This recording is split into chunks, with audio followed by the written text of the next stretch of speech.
those of us in the channel, how do you make money when a key supplier like Amazon is going through some changes? And how do you help your clients get the most out of their cloud strategy? Treat your cloud environments, treat your data centers, treat your platforms that you're building, what you're building them on, treat it as real estate. Think about the same way. What's it going to cost me to put in, and what's the long-term strategy as you're building that out?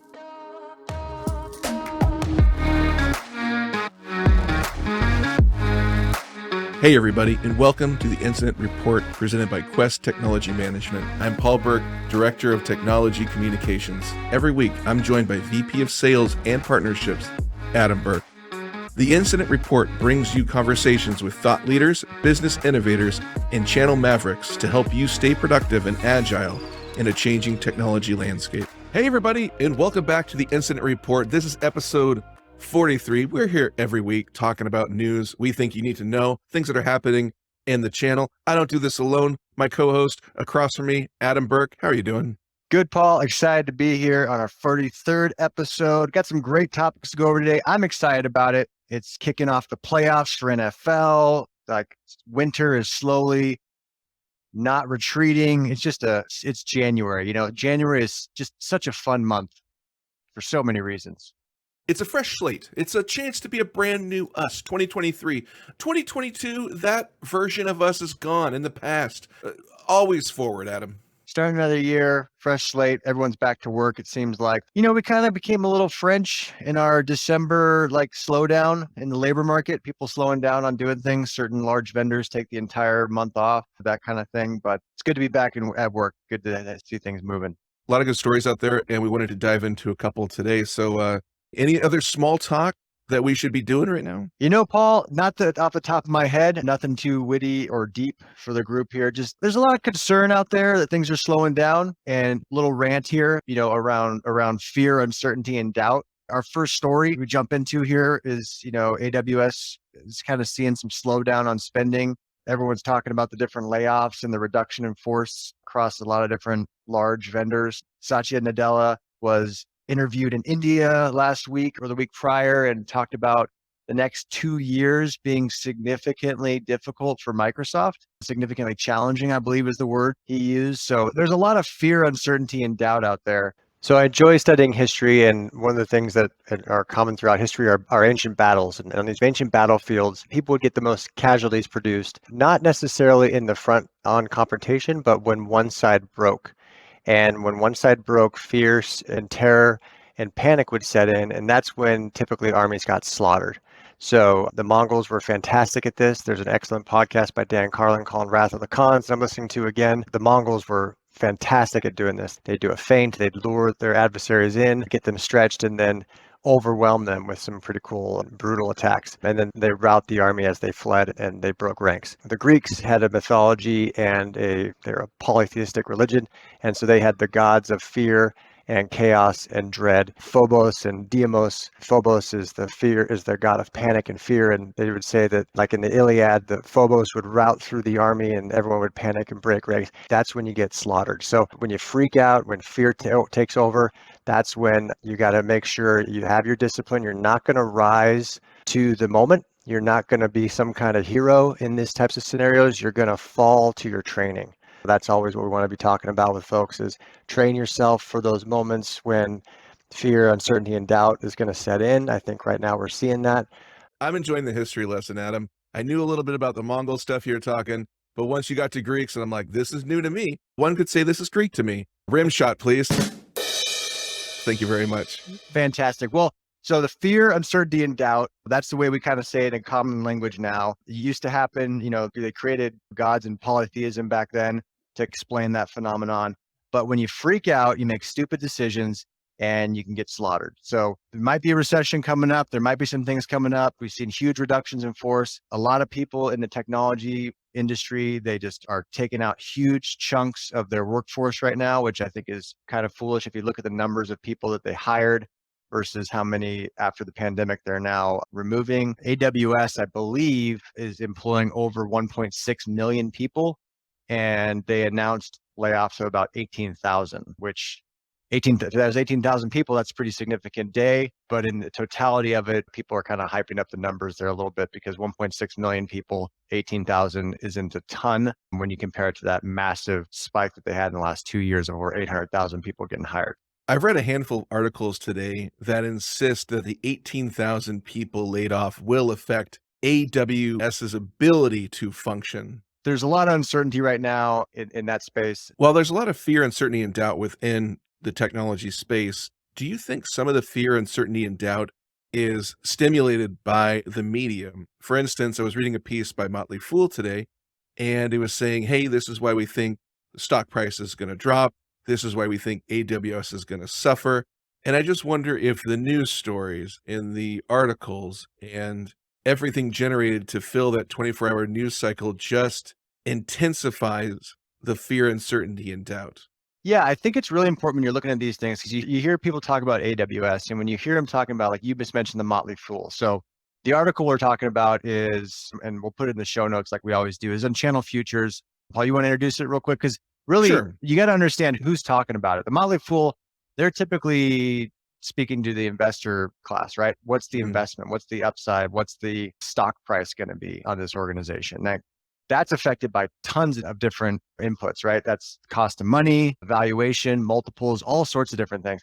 That doesn't necessarily have to do with, what we're seeing in the channel from a reseller integration and actual like business side of the house. So there's kind of two things going on. Are people still using AWS? Yes, it's a behemoth. It's the leading cloud provider in the world, followed up closely by Azure. But are we talking, you got to kind of read when you're going through these articles, are they talking about investment returns, or are they talking about building your business or building something that helps organizations get the most out of their cloud environment? That's a great distinction. So the article I'm referencing, written by Timothy Green, he wrote, "It seems like Amazon has overbuilt its cloud business. Operating margins for AWS was down about 4 percentage points year over year in the third quarter, which suggests that the company expanded too quickly." And he goes on, but that was one of the quotes that stood out. So it's funny, so it seems like Amazon has overbuilt its cloud business. If you go back in the history of Amazon and AWS, the whole reason AWS exists is because they overbuilt their server infrastructure. That's what happened. Like that's how they kind of initially got into this. And I'm sure people can fact check me on that one, but that they started basically seeing the ability to provide compute as a service to folks because they overbuilt their infrastructure for what they were doing from basically reselling books online. So that's an investor looking at margins versus, okay, we're in the channel. Millions of people and millions of organizations have built infrastructure in AWS. A lot of SaaS providers are leveraging that platform. I think people are going to get a little bit more, they're going to incorporate a little bit more financial discipline when they're consuming cloud assets. And AWS is going to see that, but they control a huge percentage of the market and percentage of the compute capacity around the globe. And that's just not going to go away because margins get a little bit compressed. And you mentioned that those who use AWS might start reevaluating what they need. Do they need all the services, or can they scale back and still get what they need out of a smaller percentage of the services? Yeah, it's getting a little more efficient, getting the most out of it. And this is for AWS, but I think this is across the board for anyone that's using on-demand or utilization-based billing services. They're going to get a little bit more constrained. They're going to try to get a little bit the most that they can out of those assets. A lot of these businesses in AWS is not unique. They were part of a huge bubble, and the air is coming out of that bubble right now in regards to valuation from an investment standpoint. But from an operation standpoint, for those of us in the channel, how do you make money when a key supplier like Amazon is going through some changes? And how do you help your clients get the most out of their cloud strategy? And what we've been doing at Quest is we help them do an initial assessment of their environment, document what controls are in place to limit that spending and manage it. And then what workloads need to be where? And then if we're doing like an application build, where do you want that application to live? and what real estate or what neighborhood you want to live in. Treat your cloud environments, treat your data centers, treat your platforms that you're building, what you're building them on, treat it as real estate. Think about the same way. What's this going to cost me? This is an input to my resources here. What's it going to cost me to put in? And what's the long-term strategy as you're building that out? Have you ever been to AWS The reInvent? Yeah, we participated in reInvent. Yeah. I thought it was interesting that the article we read mentioned that AWS didn't bring up new products in the AWS lineup. It tinkered, it improved upon the product set, but it didn't bring anything new. And I wonder if one of the reasons people are taking time to reevaluate what they have with AWS is because there's no new shiny object, no product that they feel like they have to go get immediately and focus on that. So it gives them time to focus on what they currently are using. Yeah, well, terrible Batman quote here, but what is it? You either die a hero or you live long enough to become the bad guy or the villain. Was that a Yeah, Two-Face no, quote? Yeah. that's So 99% accurate, Adam. You were 99%, I'll take it. But so AWS was always, it was like, oh, we're going to go to the cloud. We're going to be in Amazon. We're going to be, we're going to be kind of in tech, like 2010, 2013, 2014. People are talking about this. It's leading edge. It's all that kind of stuff. It's kind of become like, it's not old tech. I mean, we're not like talking IBM mainframes here, but it's kind of like, okay, yeah, the cloud's got the thing. It sponsors NFL. It's got the cool charts when people throw passes and it shows you 95% accuracy of this pass. And they got cool graphics, but it's old tech now. It's there. It's been there. It's okay. They're doing still amazing things. And, it's incredible the capabilities that cloud providers have now. But when you become the 800-pound gorilla, it takes a little bit longer to shake things up. Law of diminishing returns comes into effect. It takes a little bit more to move the needle. So yeah, it has slowed in that regard. There's not as much, I guess, earth-shattering innovation. That's for the up-and-comers as opposed to AWS. What I think was also interesting in the article was a couple of sections back was around the AWS marketplace and some analysts saying that, okay, AWS marketplace, which is basically like a distribution channel for software that Amazon sells. They're saying that, hey, it's turning 10 years, and it turned 10 years old in 2022. We're coming up on year 11 of the AWS market. So it was kind of a little bit of a cautionary tale there around, okay, more and more people are going to join the marketplace and they're going to put more sales through that distribution channel. But just be cautious. AWS is probably seeing margin compression elsewhere. They're probably going to up their take of every commissionable transaction that goes through the marketplace. They're going to take maybe between 2 to 15% of the commission on the transaction from every sale at marketplace. That's significant. That adds up. Well, yeah, and you see these large, massive organizations like AWS, Google, Apple, and Microsoft. Those are kind of the big four. They kind of have between those four, they probably control a significant amount of the distribution in the United States and globally, right? Those four from a software standpoint and from a technology standpoint. Amazon Marketplace, their retail distribution, Apple, their ecosystem controls access to that application environment. And then of course, Microsoft and Google, they have significant control over distribution of applications and security and, basically access to tech. So those four are, as you see the economic kind of cycle kind of go through what it's going to go through, they're all going to be looking for revenue in different places. And if you're in the marketplace, if you're in the middle, typically people in the middle get squeezed. It's a good article. So if you want to check it out, channelfeatures.com. The link is in the description of the podcast. And hey, if you click on the article, do yourself a favor and remember that be sure to go through the slideshow, because when you do that, you discover a lot more content. I remember when we started doing this podcast, Adam, you would recommend articles and I'm like, this article's so short. It's like 2 paragraphs. And you're like, well, you got to click on the slideshow. And I was like, oh, it's almost like a hidden door of content. So just if you've never been to Channel Features, just be aware that's what you got to do. You'll get a lot more content. Great tip, Paul. That's a hot take. Yeah, I'm bringing quality content, Adam. Our next article is channelvisionmag.com. Aligned Data Centers expand into the Pacific Northwest. Aligned Data Center is a technology infrastructure company offering innovative, sustainable, and adaptive scale data centers and build-to-scale solutions for global hyperscale and enterprise customers. Is expanding to the Northwest with a 27-acre, 108-megawatt data center campus in Hillsboro, Oregon. Adam, what are you thinking about this? I think it's great. Always good to see data center growth. And that's a massive 108 megawatts. Quest, we're a service provider. So, folks like Aligned and other providers around the country, Flexential, Equinix, QTS, other platforms, the switch facilities, all those groups are, for us, real estate to help put our cloud and our clients' technology assets, right? Whether it's in an Aligned data center in the Pacific Northwest, or if it's in a Flexential data center in the Southwest or Southeast, or out of one of the other facilities. We're in about 16 data centers in the United States. The Aligned team is definitely in growth mode here in the Pacific Northwest, which is great. I like this article because I think what we were talking about previously was around like digital assets, AWS, that type of thing, and hosting.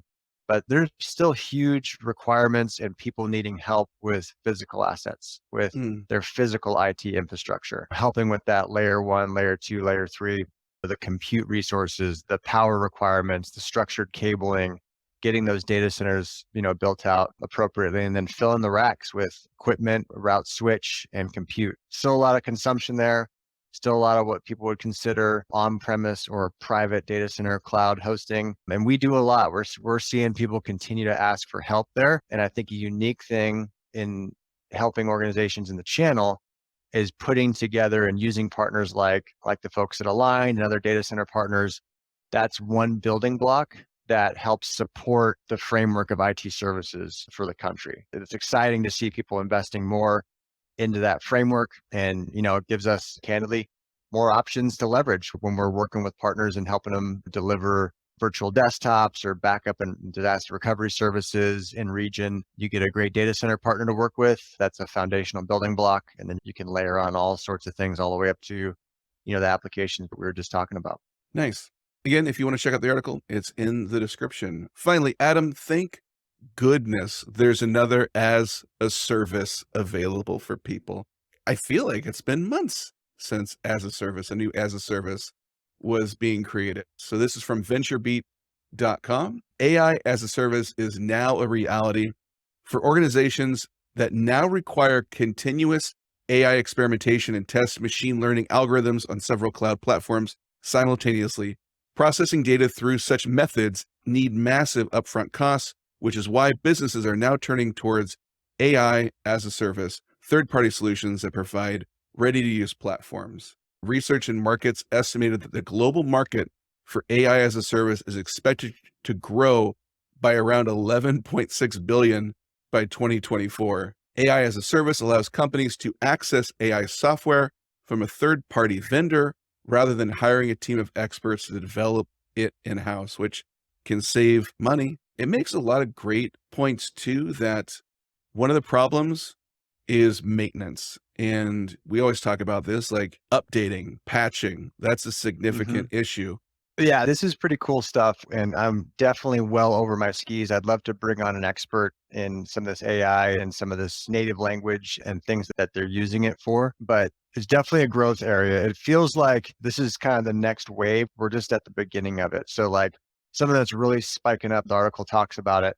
Chat GPT is OpenAI's artificial intelligence that's helping to do all sorts of cool creative things. You can give it parameters. I saw obviously we're in sales. I saw a salesperson say that here's a great use case for it. You get off a call and you want to thank the person you were just on the call with for their time and basically document what you all just talked about on that call. You import all of your notes into that and say, here's the parameters.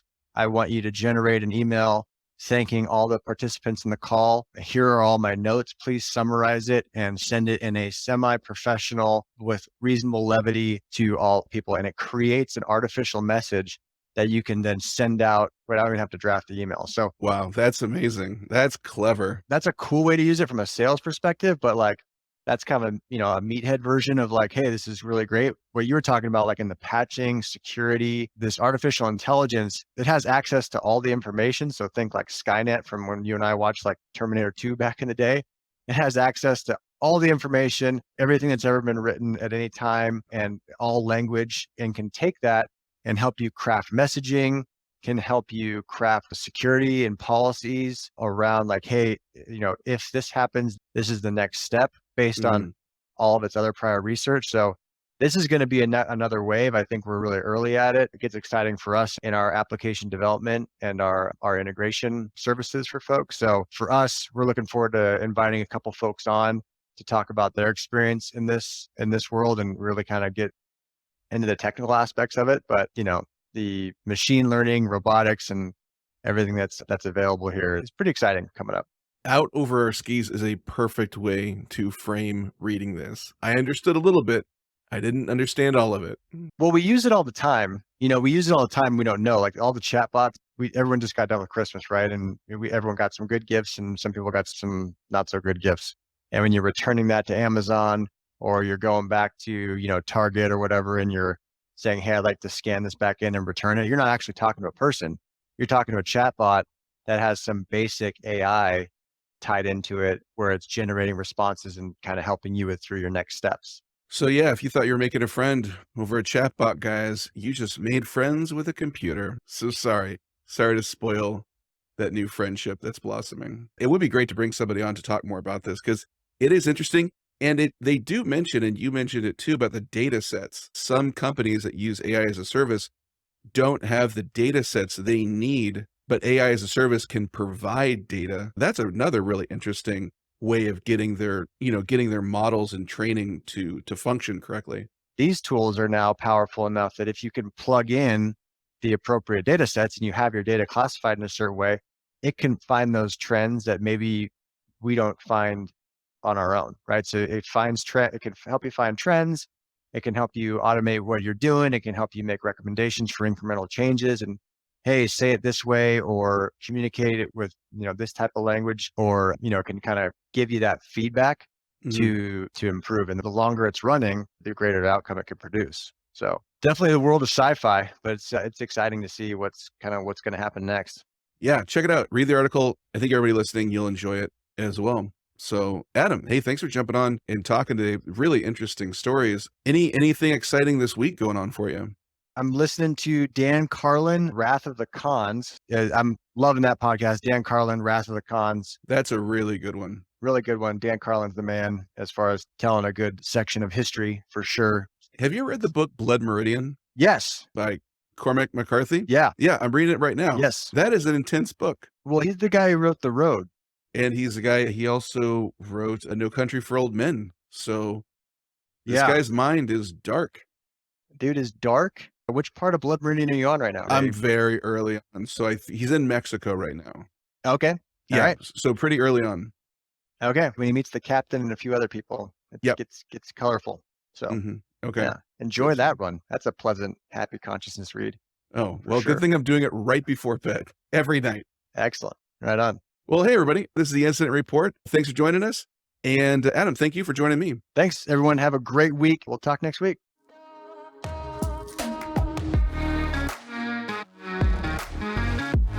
Thanks so much for listening. The Incident Report is brought to you by Quest Technology Management. With over 40 years of experience, Quest is a leading technology integrator working seamlessly with your staff and systems to achieve your IT goals. Learn more about everything they do at questsys.com. And if you have questions or suggestions for the podcast, you can always email Adam and myself at theinциdentreport@questsys.com. We hope you have a great week, and we'll see you next time.